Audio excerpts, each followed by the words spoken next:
लाडक्या बाप्पाचा गणरायाचा उत्सव सगळेजण अगदी आनंदात साजरा करत असतात आणि आता आम्ही खास आलेली आहे स्वप्नील जोशीच्या घरी आणि अर्थात स्वप्नीलचा बाप्पा अत्यंत लाडका आहे आणि आपण पाहतोय स्वप्नीलचा बाप्पा सुद्धा इथे विराजमान झालेला आहे थाटात आणि स्वप्नील आपल्या सोबत आहे।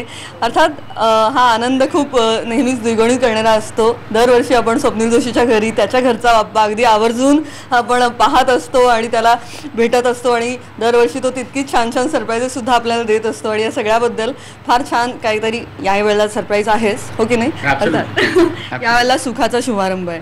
यावेळेला सुखाचा शुभारंभ आहे, हो ॲब्सोल्युटली सुखाचा शुभारंभ आहे। खूप वेगवेगळ्या पद्धतीने सुखाचा शुभारंभ आहे। मायराचा पहिला गणपती, सो त्या अर्थाने माझ्यासाठी खूप महत्त्वाचा आहे हा गणेशोत्सव, कारण तिचा जन्म झाल्यानंतर आयुष्यात जो पहिला सण आला तिचा तो गणपती आहे आणि तो गणेशोत्सवाचा सण आहे, माझा सगळ्यात लाडका सण आहे। तुझा लाडका बाप्पा आणि मायराचा पण लाडका बाप्पा आता नक्कीच झालेला। तर मला खूप बरं वाटलं की तिचा असा योग जुळून आला की तिच्या आयुष्यातला पहिला सण हा गणेशोत्सव निघाला। So I am so happy, I am so thrilled, म्हणजे आय एम व्हेरी एक्सायटेड आणि व्हेरी हॅपी की हा योग जुळून आला। त्याचा गणेशोत्सव सुद्धा खास आहे, पंचधातूची ही मूर्ती आहे। गणेशोत्सवाचं यंदाचं कितवं वर्ष आहे आणि यंदाची खासियत काय?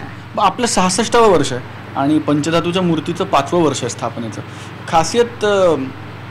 खासियत काय नाही, जनरली आपल्याकडे आरास तीच असते, सजावट तीच असते आणि हे कोण होईल मराठी करोडपतीचं म्युझिक मुद्दाम लावलेलं नाही आहे, माझा रिंगटोन तो आणि तो हे प्रमोशन नाही आहे, विश्वास ठेवा, हे आपोआप जुळून आलेला आहे योग आहे सुखाचा शुभारंभ। पण आय थिंक खासियत काय नाही, हा लॉजिस्टिकली दरवर्षीसारखी सजावट आहे, दरवर्षीसारखीच मूर्ती आहे आपल्याकडे। इनफॅक्ट परंपरा असल्यामुळे दरवर्षी पहिल्या दिवशी जेवायला काय असेल आणि दुसऱ्या दिवशी जेवायला काय असेल पासून प्रसादाला काय असेल पर्यंत सगळ्या गोष्टी ठरलेल्या असतात आणि त्याच असतात, कारण ते सोहळ्याचं असतं आणि त्यात गणपतीचा तो तसा नैवेद्य असतो। त्यामुळे वेगळं म्हणशील तर काही नाही, पण मायरासाठी सगळं वेगळं आहे, मायरासाठी सगळं नवीन आहे, त्यामुळे त्या अर्थाने आमच्या आयुष्यात एक वेगळा सुखाचा शुभारंभ आहे आणि कोण होईल मराठी करोडपती आता येऊ घातलं आहे त्या अर्थानेही सुखाचा शुभारंभ आहे। आणि अर्थात जसं स्वप्नील नेहमीच तू एक आगळेपण जपलेलं आहेस या सगळ्या सणाचं आणि नक्कीच ते तितकंच हेल्दी आणि अत्यंत एक छान वातावरण असतं। नेहमी आम्ही इथे येतो, एक मंगल प्रसन्न वातावरण असतं घरी आणि विसर्जनाची पद्धतसुद्धा आगळी आहे, तर त्याही विषयी सांग। विसर्जनाची पद्धत आगळी म्हणजे ॲक्च्युली आता आगमन आणि विसर्जन दोन्ही पंचधातूची मूर्ती असल्यामुळे ज्याला आपण म्हणतो की